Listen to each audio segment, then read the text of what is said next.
This year's legislative session starts 1 week from tomorrow, with crime expected to be a central focus in Annapolis.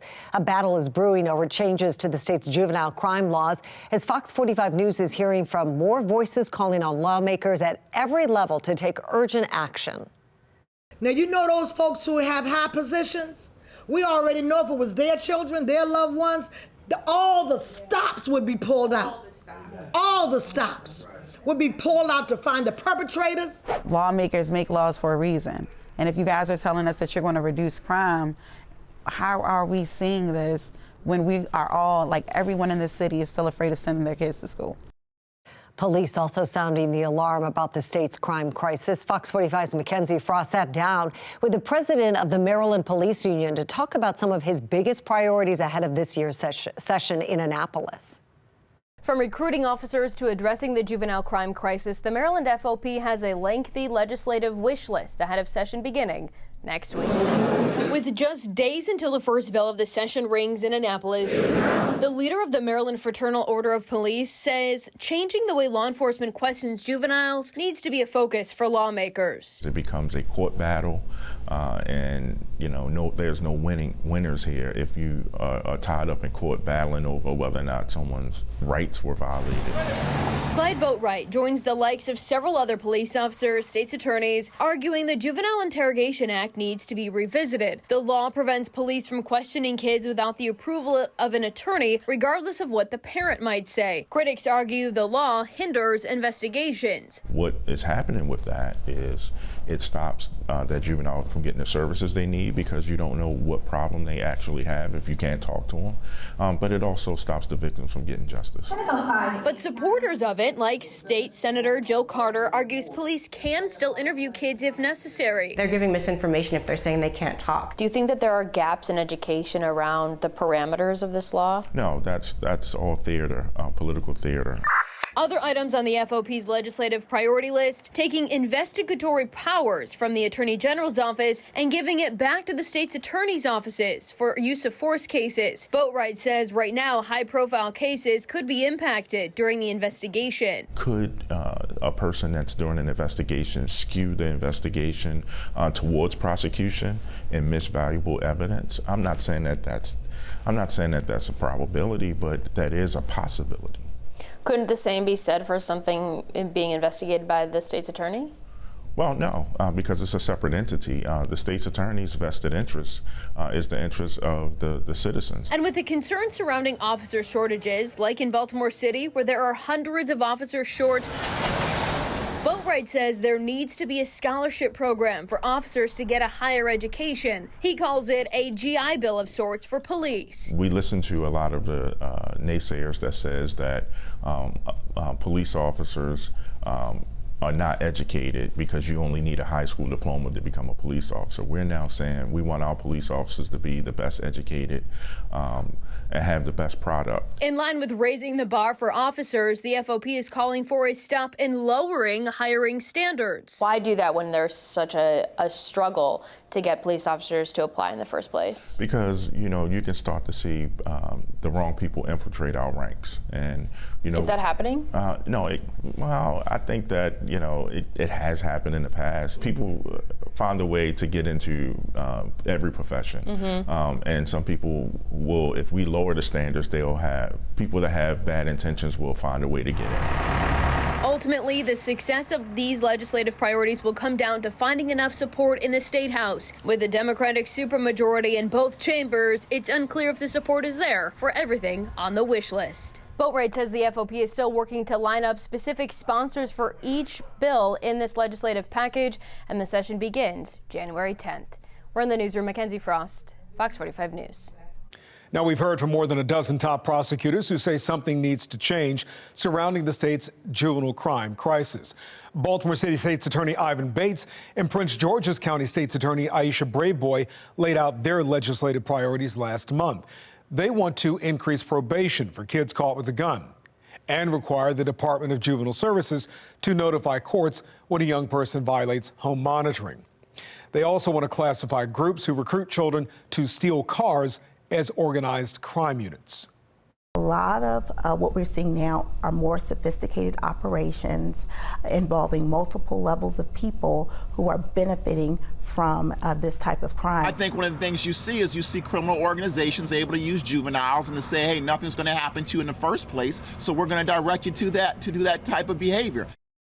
DJS has faced questions about its intake policy for juvenile offenders and the current systems to rehabilitate young people. At a public safety town hall in December, Secretary Vincent Schiraldi got into a heated exchange with Catherine Rosenblatt. She's the Deputy Chief of Juveniles in the City State's Attorney's Office. Secretary Schiraldi, I would really love to see your data. Absolutely. Because, and this is from 22. Yeah, and you're going to see the next one in less than a month. I'd like to see some data from you, though. I'm not really hearing too much data from your office.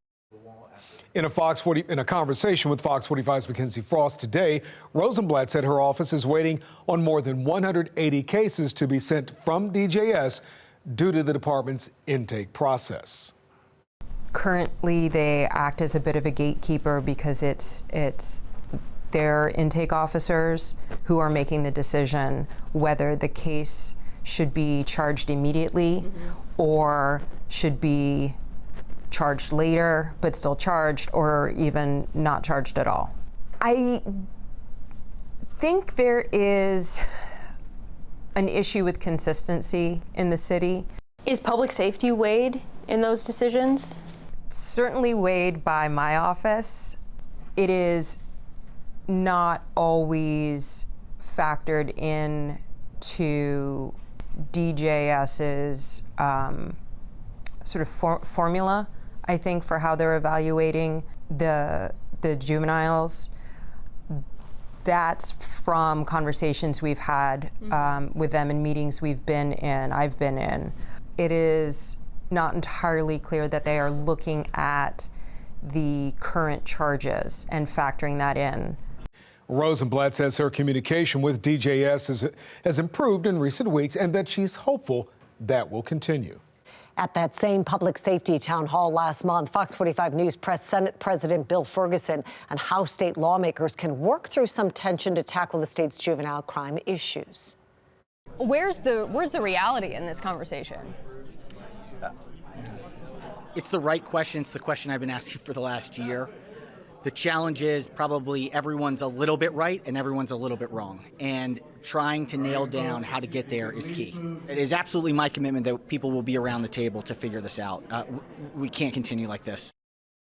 While many lawmakers support changing juvenile crime laws, some Democrats, including Senator Will Smith, says that not enough time has passed to see the impact of the laws.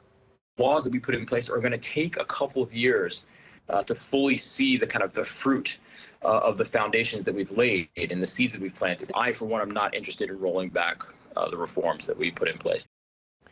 Well, we want to know what you think. Starting in 2024, do you feel safe in your neighborhood? You can head to foxbaltimore.com/vote to weigh in.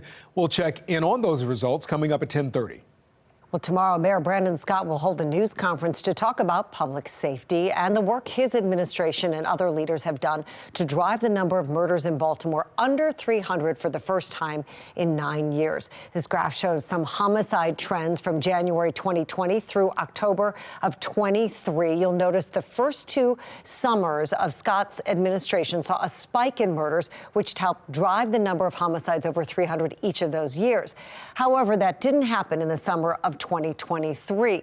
In August of 2022, Maryland's U.S. Attorney Eric Barron announced his so-called Al Capone style of prosecution, which he says uses a range of laws to prosecute repeat violent offenders and keep them off the street.